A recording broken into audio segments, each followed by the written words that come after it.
जय शिवराय मित्रांनो राज्यातील शेतकऱ्यांना कृषीविषयक सर्व प्रकारची माहिती याचप्रमाणे शेतकऱ्यांसाठी राबवल्या जाणाऱ्या सर्वच्या सर्व योजना एकाच प्लॅटफॉर्मवरती उपलब्ध करून देण्यासाठी शासनाच्या माध्यमातून शेतकऱ्यांसाठी एकच मोबाईल ऍप अर्थात फार्मर ऍप तयार करण्यासाठीचा निर्णय घेण्यात आलेला आहे। याच्यासाठी एक समिती गठीत करून या समितीचा अहवाल देखील राज्य शासनाच्या माध्यमातून स्वीकार करण्यात आलेला आहे आणि आता हेच फार्मर ऍप शेतकऱ्यांसाठी 1 एप्रिल 2025 पासून सुरू करण्यात येणार आहे आणि याच्या संदर्भातील एक महत्त्वाचा असा जी आर 28 फेब्रुवारी 2025 रोजी निर्गमित करण्यात आलेला आहे।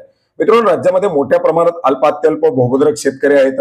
या शेतकऱ्यांच्या विविध गरजा, या शेतकऱ्यांना आवश्यक असलेली अद्ययावत माहिती पुरवणं, शेतकऱ्यांच्या गरजा ओळखून त्यांना आवश्यक असलेली योजना देणं, या सर्व बाबींचा लाभ एकाच प्लॅटफॉर्मवरती देण्यासाठी राज्य शासनाच्या माध्यमातून शेतकऱ्यांसाठी एकच मोबाईल ऍप अर्थात फार्मर ऍप्लिकेशन तयार करण्यासाठी मंजुरी देण्यात आलेली होती आणि हेच ऍप्लिकेशन आता पहिला टप्पा 1 एप्रिल 2025 पासून सुरू केला जाणार आहे।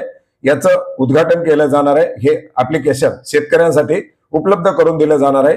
तर 1 मे ते डिसेंबर 2025 या कालावधीमध्ये याच्यासाठीचा दुसरा टप्पा हा सुरू केला जाणार आहे।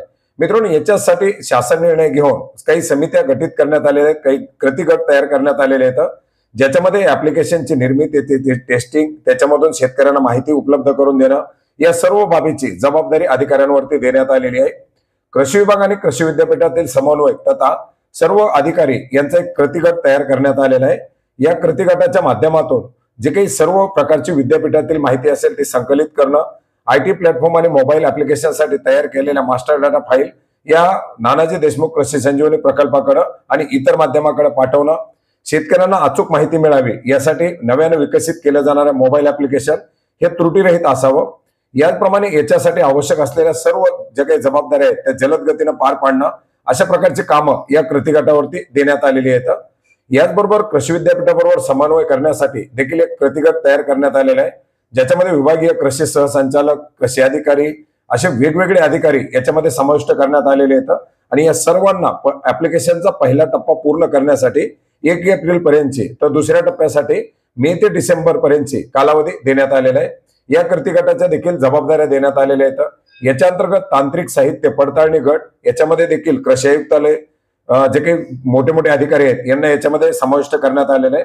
त्याच्यामध्ये सुद्धा शेतकऱ्यांसाठी आवश्यक असलेल्या माहितीचं अचूक संकलन करणं, त्या माहिती 12 मार्च पर्यंत व्यवस्थितपणे व्हॅलिडेट करणं आणि या पूर्ण नानाजी देशमुख कृषी संजीवनी प्रकल्पाकडे वेळोवेळी पोहोचवणं, अशा प्रकारच्या जबाबदाऱ्या देण्यात आलेल्या आहेत। आणि या कृतीगटाला हे ऍप्लिकेशन अद्ययावत आणि व्यवस्थित त्रुटीरहित सुरू करण्यासाठीचे कामं या ठिकाणी देण्यात आलेले आहेत।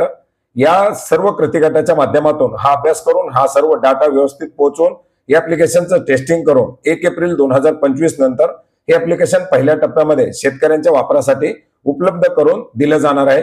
मित्रांनो, याच्यासाठी एक कार्यक्रम पार पाडला जाईल आणि या कार्यक्रमाच्या माध्यमातून मुख्यमंत्री किंवा कृषी मंत्र्यांच्या हस्ते हे ऍप्लिकेशन शेतकऱ्यांच्या वापरासाठी उद्घाटन करून वापरायला दिलं जाणार आहे। तर मित्रांनो, अशा प्रकारे एक महत्त्वाचा असा निर्णय आणि त्याची अंमलबजावणी करण्यासाठीचं एक महत्त्वाचं पाऊल राज्य शासनाच्या माध्यमातून उचलण्यात आलेले आहे।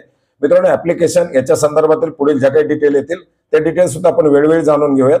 भेटूयात नवीन माहितीसह, नवीन अपडेटसह। धन्यवाद।